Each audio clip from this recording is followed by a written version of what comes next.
Thank you for tuning in to another episode of The Girl Dad Show. I'm super excited for today's guest. I feel like it's been years in the making to make this happen, but I finally got Jason Mok on the show. Jason, thank you so much for joining me. Thanks for having me, Young. Appreciate it. Glad to be here finally. Yeah, finally. Yeah, it's been a labor of love getting to this happen, but I'm glad that we're finally here. Why don't you tell the listeners a little bit about yourself and what you do for a living? Sure thing. So I'm not in Austin, Texas, near you. I'm all the way out in the Bay Area. I'm at our Brex office right now. I work at Brex. I'll get into that in a second, but I'm in San Francisco Bay Area. Single dad of two amazing kids, 7-year-old boy, 5-year-old girl. And then, as I just mentioned, I'm at a company called Brex, and I'll share a little bit more about what Brex does in a few. But we're a startup based in San Francisco, New York. And I've been at Brex for a couple years. And before that, I was in venture, and before that, I was in banking. And I'm happy to dive into all that. And then again, I've known my good friend Young here for, I want to say, probably over 15 years now.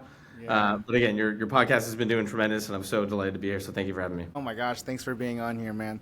Talk to me a little bit about a big project you're working on. What's keeping you up right now? Yeah. So just to give the listeners a little bit of a background on Brex, we're a full financial stack. So we're a fintech company, and what we call ourselves is the full financial stack for startups through enterprise companies. And what that means is if you're a pre-seed company, just getting yourself off the ground, all the way to a public enterprise company, we handle the entire financial stack, from banking to corporate cards to expense management, reimbursements, bill pay, and then all spend management and travel. Brex is there. We built a software stack that handles all of it. And so what I do in my role is I oversee our startups org. And so everything go-to-market, BD, and partnerships to bring new startups onto Brex and to promote the startups we work with and to work closer with them and their investors for the benefit of the customer base and for Brex.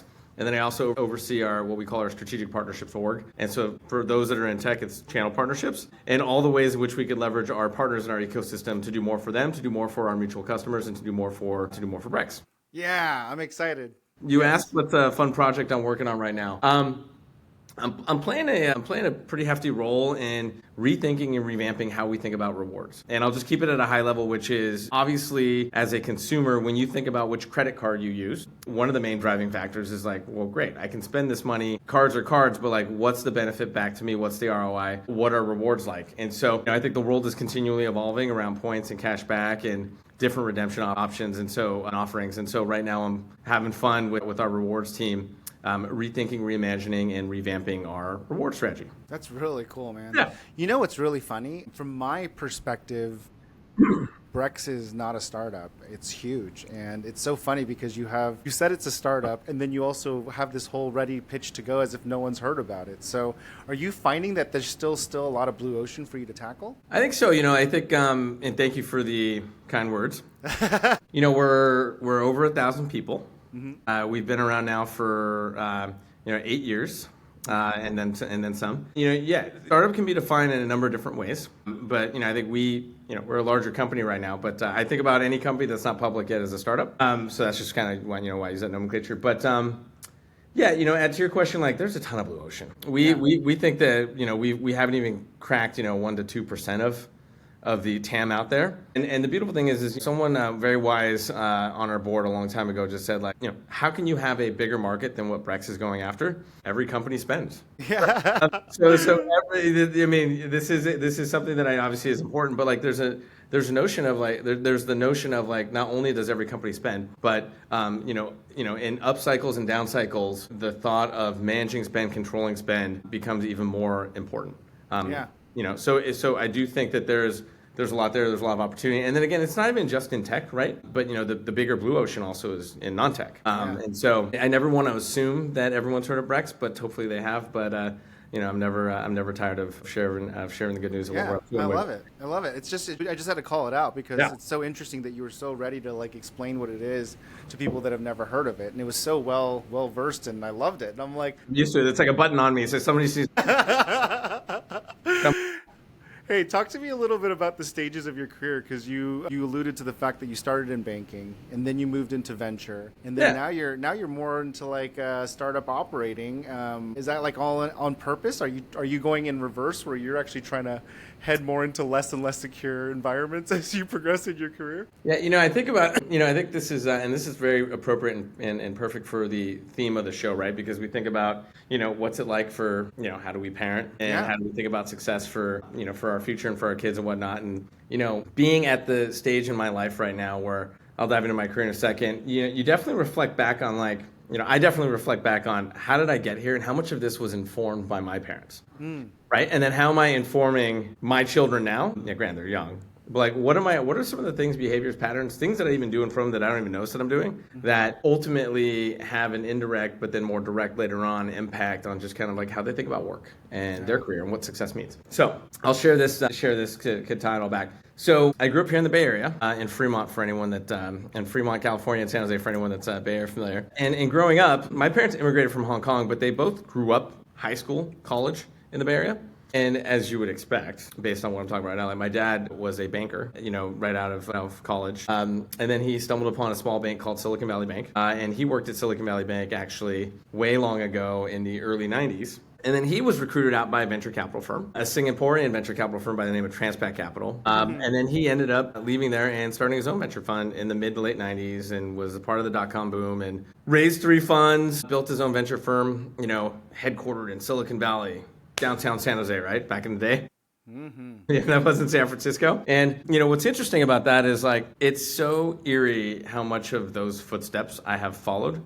Yeah. Not even by design.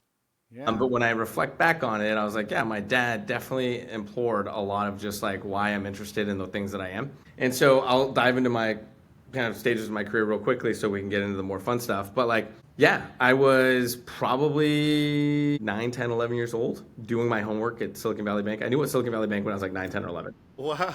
So like my dad would pick my sister and myself up, or sometimes just me, and then like go back to the office. And I would just sit in the kitchen there and do my homework. And I was very familiar with SVB was like 100-something people at the time. Like I was very familiar with a lot of people there. A lot of the employees came over to our house for Thanksgiving. Like I knew what it was. I have a lot of old vintage SVB swag that probably could go for a lot right now on eBay. And I just kind of grew up around that where like, I don't know, probably 9, 10, 11, 12. Like I just knew that like math, finance, and some element of tech was just like where my path was going to be. Right or wrong, I never got into like programming, computer science. But it was very much my dad. And my mom also was a banker. My mom worked at Citibank. Cool. And so it's just like in my head, I was just like, I'm doing finance. Yeah. This is what's happening. I don't know anything else. And so I grew up in the Bay Area. I went to Santa Clara, got my bachelor's in like finance and econ. I was like, well, I'll just load up on these. And then ironically, I interned at SVB, my summer of college.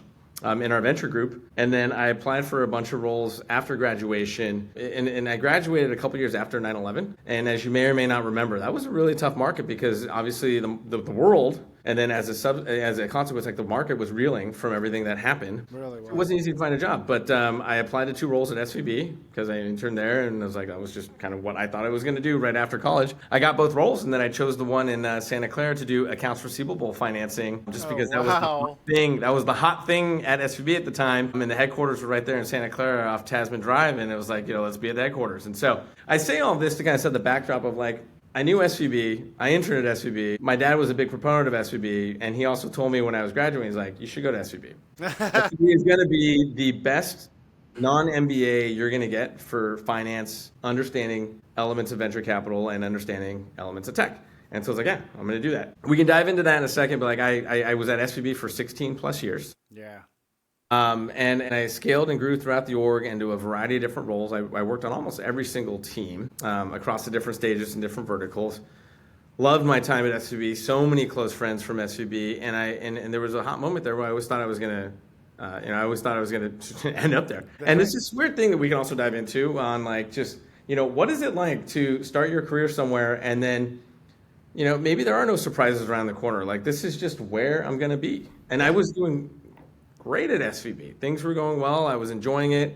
And I really, really understood the business. Fortunately, I got recruited out a little bit before COVID. I got recruited out by A16Z to join A16Z as an operating partner to run their corporate development team. And I was just I was running the team, helping companies, existing portfolio companies, raise equity, raise debt, buy, sell side, M&A advisory, and then capital markets, IPO advisory. And that was fun. And I had a great time there and happy to dive in that as well. And then after that, I got recruited out, took some time and then I got recruited out to Brex. As a part of the SVB bank run. That weekend that SVB was going through, the infamous bank run, Brex called me and asked if I might be a free agent. given the background that I had and given the, fit for me understanding the product set that Brex has, and here we are. And so I would say the long-winded answer to your question is I never thought I would be in this seat, if you asked me 20 plus years ago. That being said, I've always had a passion around finance, fintech, venture, and relationship management. And when I reflect back on this particular role, like obviously no one concocted 20 years ago that Brex would be in this position and that there would be a Brex, that we would be in this position, and that they would have various kind of, go-to-market strategies and needs like we have today. But here we are. And I just look at this as, we can dive more into like success and career, but I'm always a thirsty learner for wanting to go ahead and complement and further build out my skill sets. And when everyone asks me like, why did you go to Brex and what was it about Brex? I always just say like, across SVB and A16Z, I spent close to 20 years sitting on the opposite side of the table, providing advice to founders and CFOs. But I always felt that advice just wasn't fully complete, because I'd never been in their shoes. And just to be clear, I'm not a founder or a CFO right now, but I am an operator in a role where I am seeing the inner workings of a company, and I'm driving a lot of our go-to-market strategy forward and driving value for the business. But there's an extra element of just empathy, understanding, patience, resilience, conversely, sense of urgency, all these other things that you definitely do have in, whether that be in a venture firm or a bank or any other company, but it's just, it's just a different, It's a different flavor. And so being on this side of the house has just given me a bit of a taste, and I think just kind of adds a little bit more credibility to, when I speak to any sort of company and share my perspective. Now I can say that I've been in these shoes or been in their shoes or been in some of their shoes. Yeah, which is really helpful to do your job in a lot of ways. But I'm going to go full circle back to the original question. Is there a founding role for you? Are you going to start a company in your future? Is that where you're headed? Because it seems like you're going in that direction based on. No, I've never been a founder before. No, a couple things. There's one, I love it here at Brex, and I'm having a great time. But you said in the future, I never would put it past me. At the same time, I'm not someone that, and I think this is the same advice that most people give founders, is like, don't go searching for a problem, right? Like, I personally believe some of the best startups and some of the best founders, they are personal problems. They're problems that you've seen in business because you were either operating a business or you were operating in that line of business. You saw a problem and you understand it probably almost better than anyone, because it's a massive need in a vertical, in a work stream, in something that no one else is solving. No one else is solving it because that's your domain of expertise. Not only do you know what the problem is, you also know that no one else is solving it, and you have so many ideas of how to solve it. And so if and when something like that comes up, then yeah, you probably would see me found a company, but I'm not going to go looking for a problem to found a company for sake of founding a company. Totally. It's just fun to hear your story, because it's not often that you get people from your side of the table coming onto this side of the table, and so it's really fun to see you starting to make that kind of transition over and getting to see it. It's awesome. And I love that you're learning and you're enjoying it. That's wonderful. Thank you. We first met when I was at SVB, 15 plus years ago. And I think when you're at a bank, and especially a bank like SVB, your two primary clientele, right? Your two primary customers they're founders and startup companies and investors. Venture firms. Yeah, exactly. And then the question at SVB is always like, if you weren't here, which one would you go to? Yeah. And I've, to your point, I've now come full circle. And it's interesting. It's I've just always been naturally curious. This is just tech, venture, finance, startups. It has just always, Yeah, you're at the perfect place. It's unbelievable. It feels like home to me. Yeah, I will tell you that I feel really, really good about you being at Brex. It feels natural based on just the amount of time I know you. It feels good that you're there. Yeah, that's coming from me on the outside, so I can't even imagine what it feels like for you on the inside. Thanks. So let's talk about a little bit about what you said, how your dad really may have informed your decisions and kind of into this role. But what are you thinking about as it relates to you and your kids? How do you think that your role and your decision making is impacting them? Yeah. Do they even know what you do? It's funny. My kids asked me maybe we're driving, and my son asked me, my son's 7, he asked me probably a couple months ago, what do you do for work? Awesome.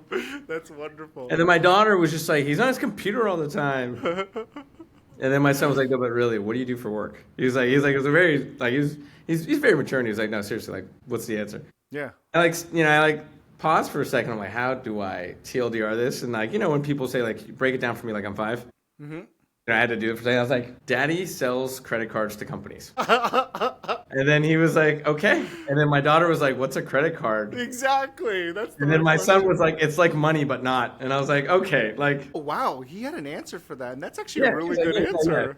That's a Yeah, really good if you answer. don't have cash, you need a credit card. One of the two is money, right, to them. And so they have a decent understanding, but they see me on Zoom all the time, and Yeah, yeah, uh, yeah, yeah. That's and it's awesome, funny. man. I was gonna tell you, it's funny. Like I'm in Burlingame, and there's a new Top Golf in Burlingame, Nice. Heck yeah. and as I mentioned earlier, like I'm a single dad, and so it's hard to juggle at times, right? But there was one event we had on one night where I had the kids, and we did this community building thing with founders and operators and CFOs at Top Golf, and I brought my kids. I was like, Daddy's got a meeting, and you're gonna meet some really fun people.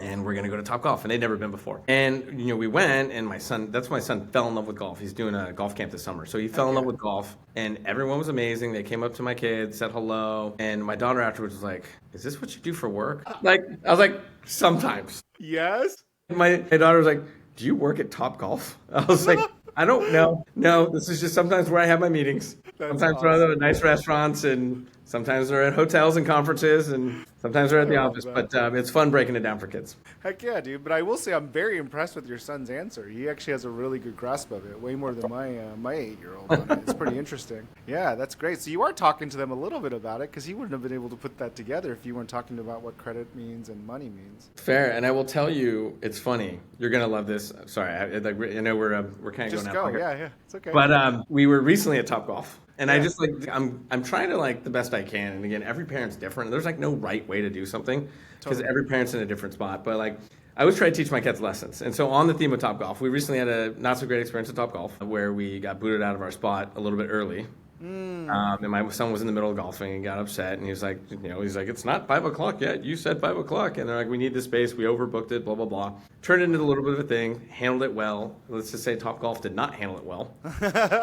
So I actually had a conversation with with my kids afterwards in the car, and I said, hey, I was like, anytime something goes wrong, always try to de-escalate, never escalate. And then I said, so here's what happened here. I said, we're the customer. And in my opinion, the art of customer service is you try and de-escalate things and you try and make it right. And so it all starts with clear communication, setting expectations, making the customer feel heard, and then doing something about it to make it right in the future. And I paused on each of those and I said, but what's also most important is that these things are very directly related, how you have relationships with friends or with your future partner. And you'd be surprised. My kids leaned in and tell me more. Yeah. And I'm like, life is all about setting expectations and making people feel heard and then doing the right thing. And so I don't know, I just think that there's always lessons in life that obviously translate to so many other things and translate back to business. But yeah, I just take every opportunity I have to really make sure that I am sharing something with my kids. Yeah. And then when we were just talking about Top Golf and work and blah, blah, blah, it made me think of the... It's a great story. It's a really good story. And I love that you're doing that. And I love that they're leaning in. They're interested. That's fascinating. Because the reality is you need to do that. You need to have these conversations with them, because it's not like they just osmosis everything, right? And then I think our kids are around the same age, it sounds like. But yeah, my oldest is very, very proactive. She's 8. And so she's definitely even questioning me now, kind of on the stuff that I've told her previously. And so now I'm now I can't just tell her things. I have to live the thing that I told her. And I'm like, dang it, I have to be a good human too. I can't just tell you to be a good human. And she starts. I know they definitely call you out on things now. You promised. Yeah, exactly. I did. It sounds like you can't break a promise, and I'm like, people do all the time, but fair enough. I'm not going to right now because I'm not going to show you that that's what happens with me and you. I love that. That's awesome. That's great, man. So then they have a good understanding of what you do, to at least generically, in the directional sense. And then your son seems like he has a really deep understanding of it. That's awesome. Yeah, I think they've got good perspective, and again, that's going to go along the ways. And a little bit to what I was talking about earlier. I don't know that I ever really understood what my dad did until I was probably maybe in college. Oh, really? Oh, because you didn't think about it. You were just yeah. My dad's always in a suit, and he's always traveling, and he's doing something in finance. Yeah.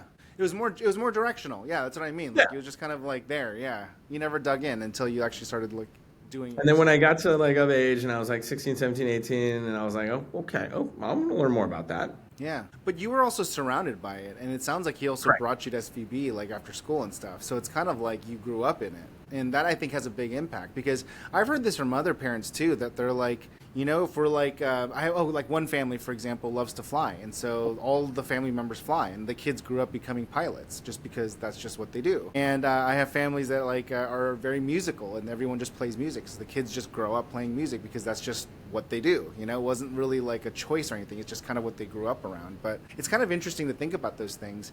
But as you think about like how you were brought up in finance, what do you think you're bringing your kids up in? And do you have anything that you want them to be, or do you want to push them towards anything? So a couple things come to mind with that. Like I will share that for all and I'm sure my dad will also listen to this. Nice. Hey, Dad. Hi, Dad.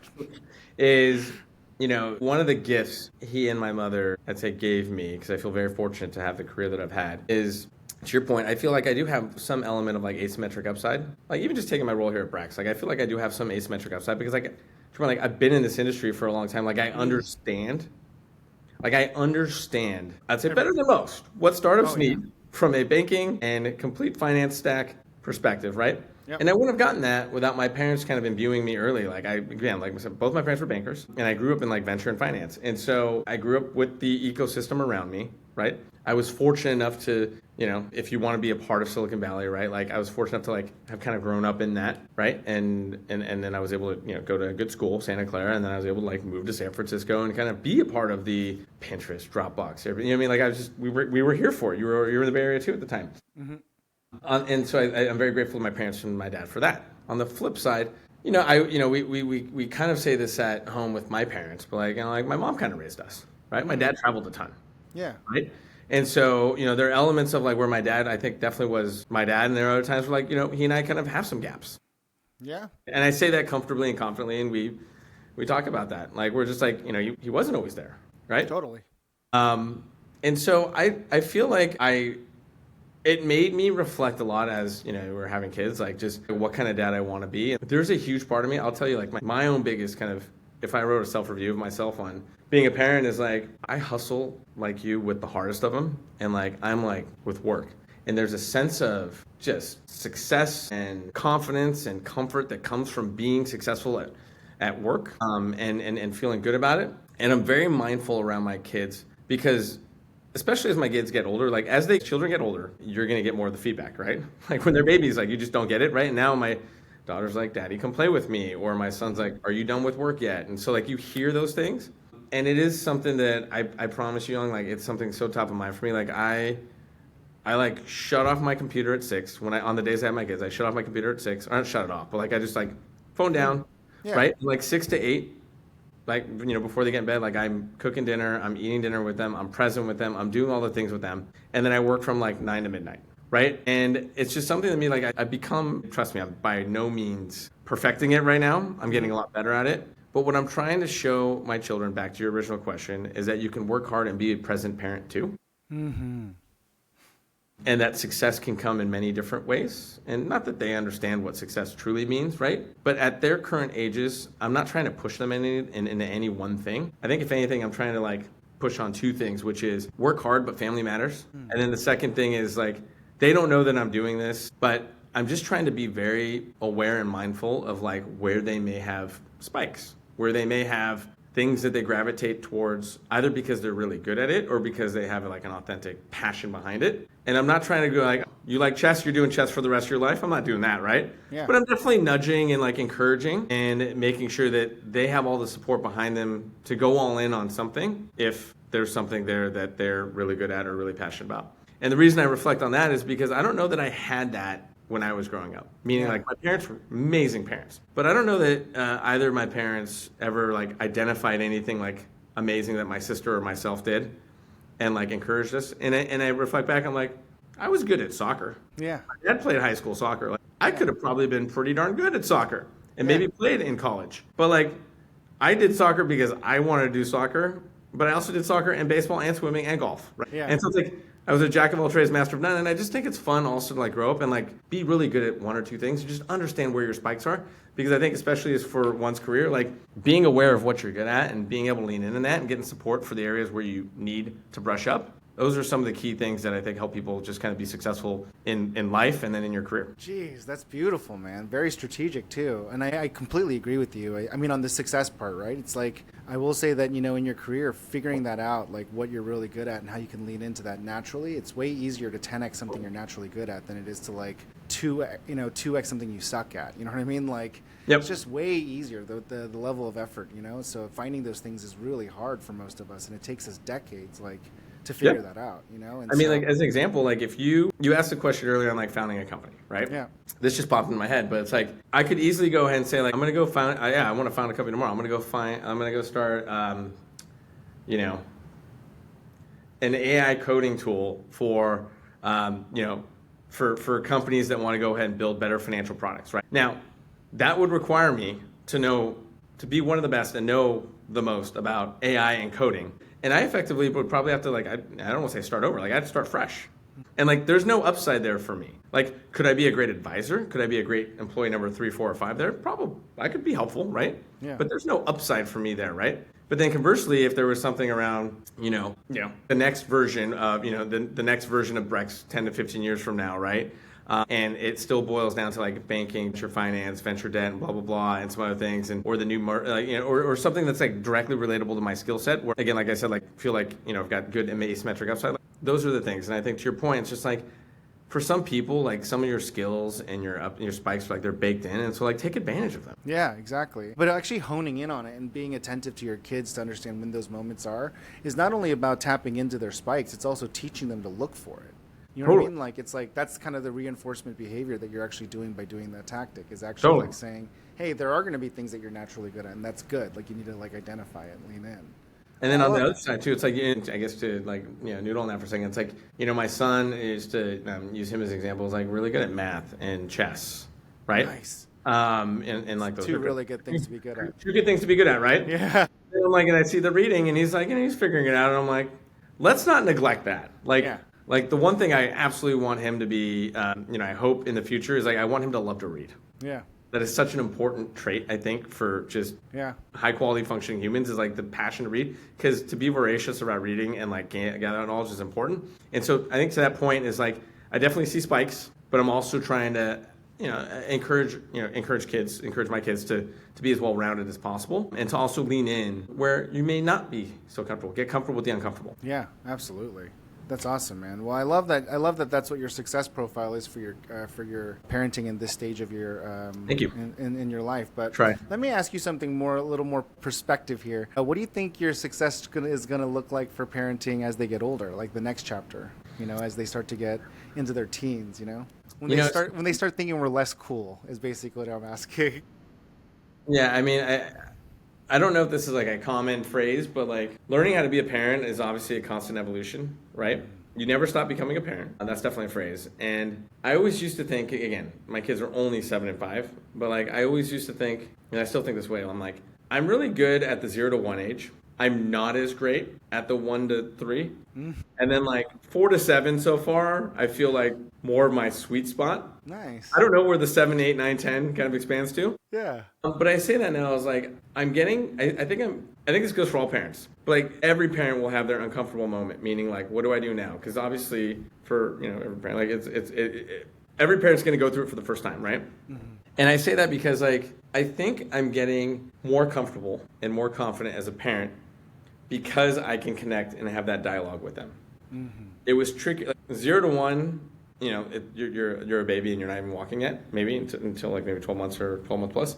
Mm-hmm. In that 1 to 3 stage, I probably just struggled like most parents do because they're still forming their brains and regulating their emotions, and like you can't communicate with them, and that can be frustrating as a parent, right? Mm-hmm. And then now I can definitely communicate with my kids and ask them questions and teach lessons and whatnot. So I think it's progressing for me as my kids get older. That will be more of the same line. But I'll be honest with you, like, and I'm curious what you think about this. But I definitely worry about what the future holds for, just like social media, bullying. Oh yeah. Emotional regulation, the things that you can't control when you need your children to go out and live their life and get lessons on their own, and you may or may not be there to help them or teach them through it. Like, I think we all go through this too. We're like, my gosh, like, I can't even imagine if my kids have gone through life the way I have, like I'd freak out, right? Yeah.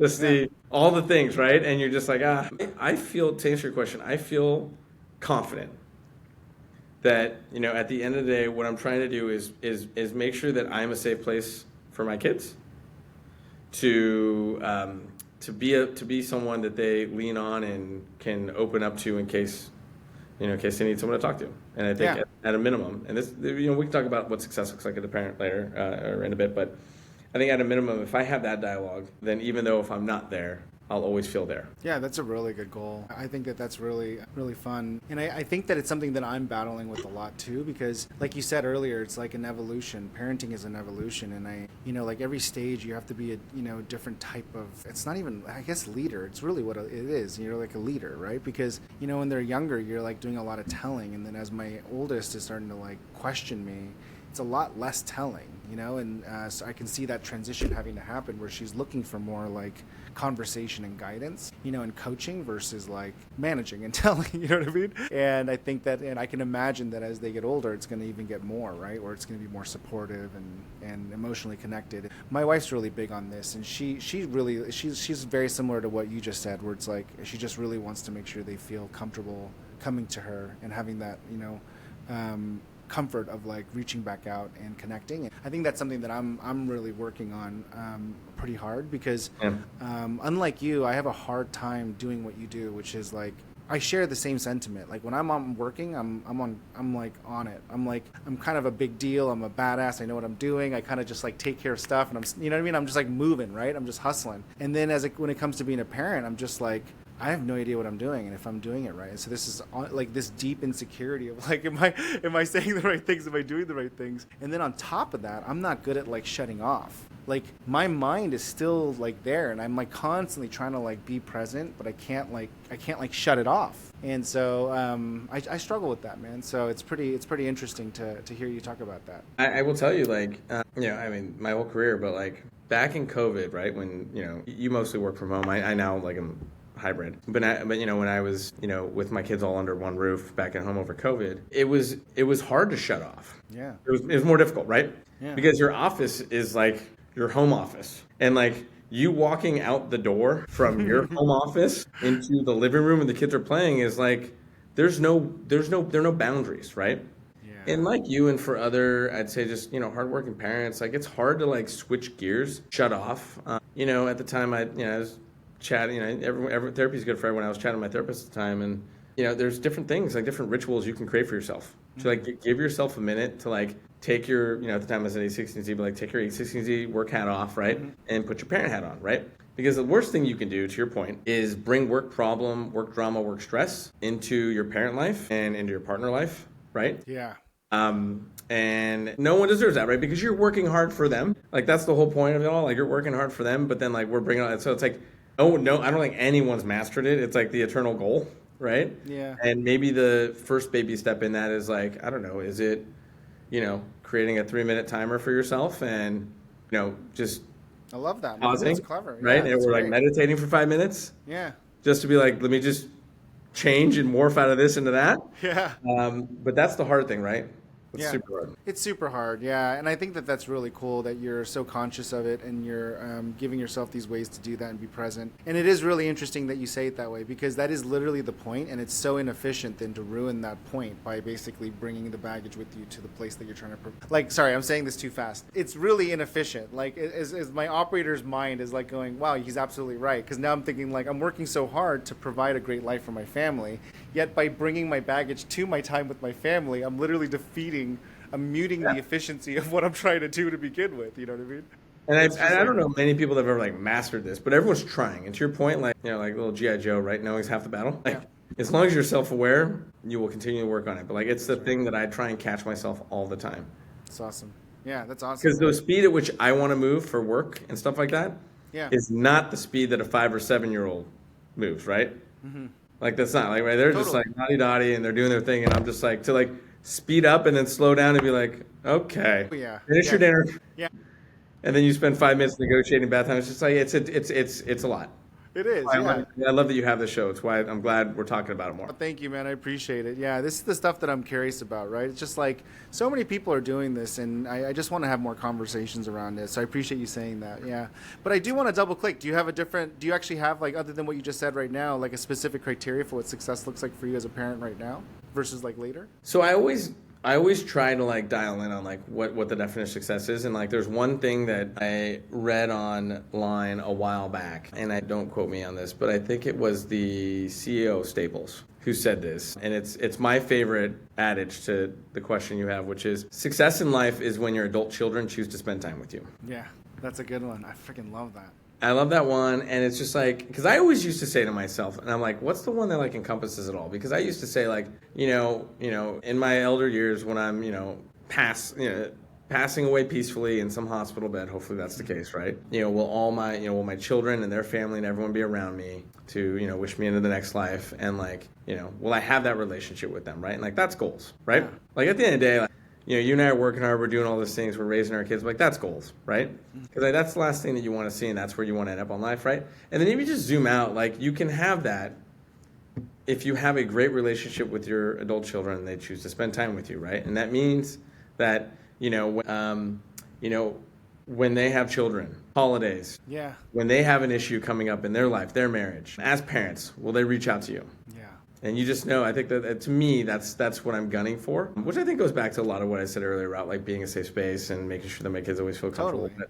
That to me is success. Like I have the money and a job and all that stuff. It's a means, respectfully, to provide and to be able to give, and provide my children with a great life. And hopefully along the way we can have some fun and teach them the value of working hard and building a life that's worth living. Yeah, I love that, man. Anything that you feel like you've really struggled with in parenting as you've become a parent and evolved? Like anything that you're like, wow, this is something that's like really harder than I thought it was going to be?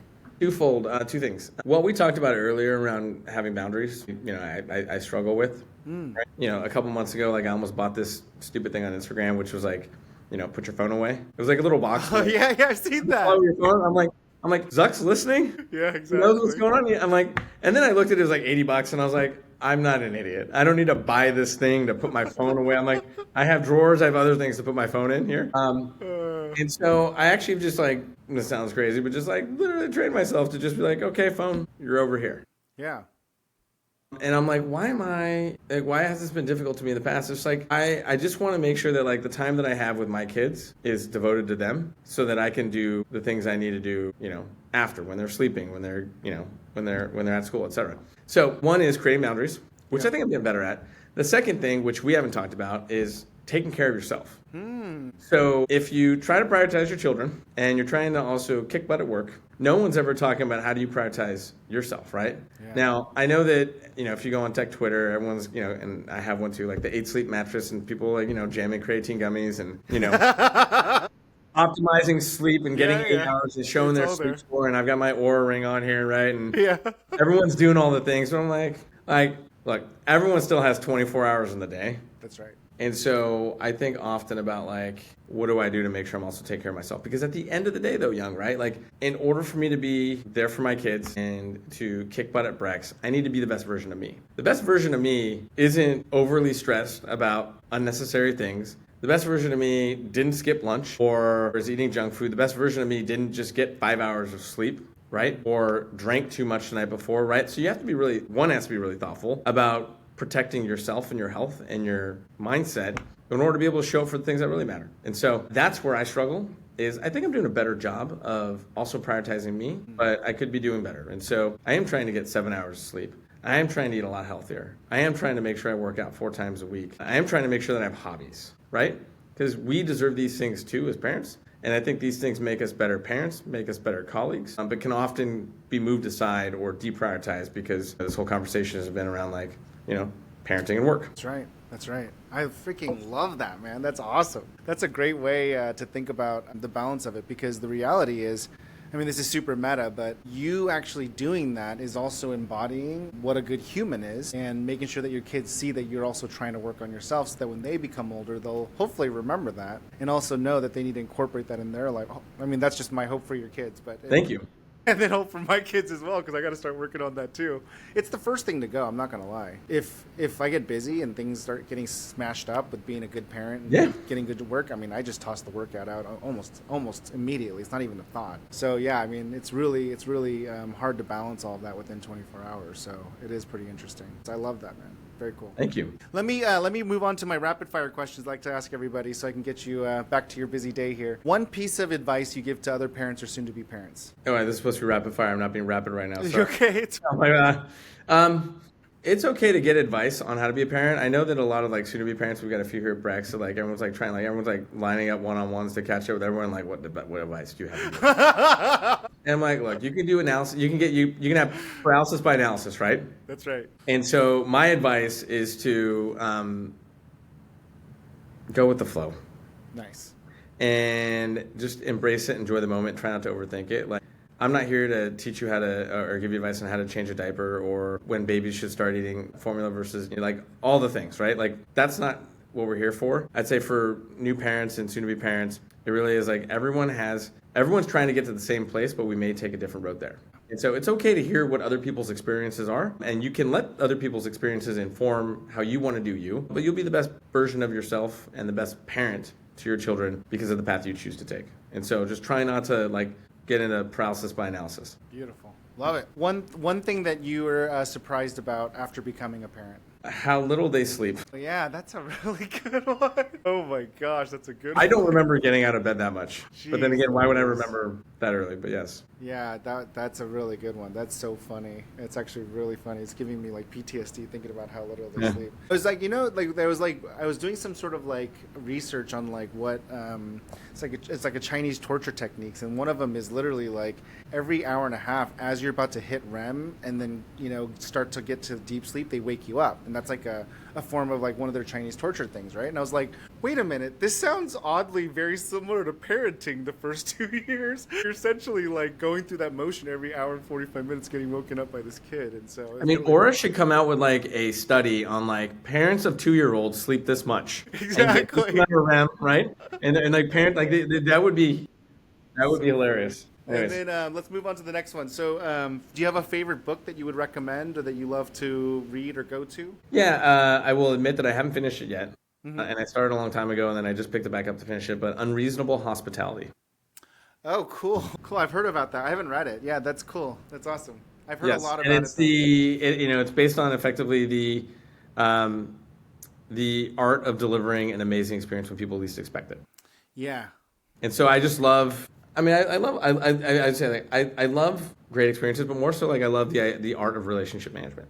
Yeah, yeah, I can tell that. A lot of amazing friendships can bloom from it, but I think that there's a great ability to go and just go above and beyond for people. Yeah, that's so awesome, man. I love that. So it's great. It's a great book so far. And for anyone that's customer client facing, or everything is a relationship business for the most part. If you're in the relationship business, it's a fantastic book. Yeah, I was just talking about this concept to a junior finance person that works for me at one of the clients I have, and it's pretty interesting because I was telling them, I'm like, learn technical skills. Like, don't get me wrong, like get good at technical skills, and then immediately understand that your likability and your ability to build relationships is going to surpass that skill and value. And I'm not saying don't work on your technicals. You have to be competent, but like just understand that being likable and having relationships is way more valuable. And it was a really funny conversation that you're saying that right now, because I just had this literally like a couple days ago with this junior staff member. You have to invest in relationships. It matters. It matters a lot. Yep. It's like one of those things that you don't realize until you get older for some reason. But yeah, it matters a lot. Yeah. Okay, so when you're not being a super operator at Brex and a super dad at home, managing your time and focusing and being present, what do you do for fun? What's your downtime activities? I just got back into golf. Nice. Awesome. So I used to golf a decent amount. I don't say decent, but I used to golf, and I took like 8-10 years off. Yeah. And so I just got some new clubs, and I just started getting back into 9 holes. I don't know that I have time for 18. That's a long day. It's a whole thing, especially with all the things we've got going on in life. Exactly. But I've just gotten back into it. But golf, and then I definitely try and squeeze workout in. I still like Barry's boot camp. Nice. And the reason I do Barry's is because it's scheduled and it's efficient. Yeah. And again, for busy parents and busy professionals, it efficiency matters. Absolutely. And I will say just one caveat, if your son gets into golf, it's kind of cool too, because you can be a bonding activity. That also kind of got me back into it. So I got him nice. clubs, Good. and I got him clubs and me clubs at the same time. And I'm like, again, like showing him that, you can do this too, but like daddy does this as well. And maybe we can get out there. Now it's going to be a while because he's not hitting it that far, but we'll go to the driving range and we're having fun with it. Heck yeah. And I got my daughter a club too, and she's starting to figure it out. Heck yeah, that's awesome, man. I love it. Hey, Jason, thank you so much for taking the time to talk to me today. It's been really fun getting to know you in this different kind of way. I feel like we've known each other for so long, yet I feel like I just got to know you all over again. It's wonderful. Well, thank you for having me. I appreciate it. It was a pleasure to be here. Thank you. Yeah, thanks for the time, man. We'll talk soon, okay? All right. Cheers.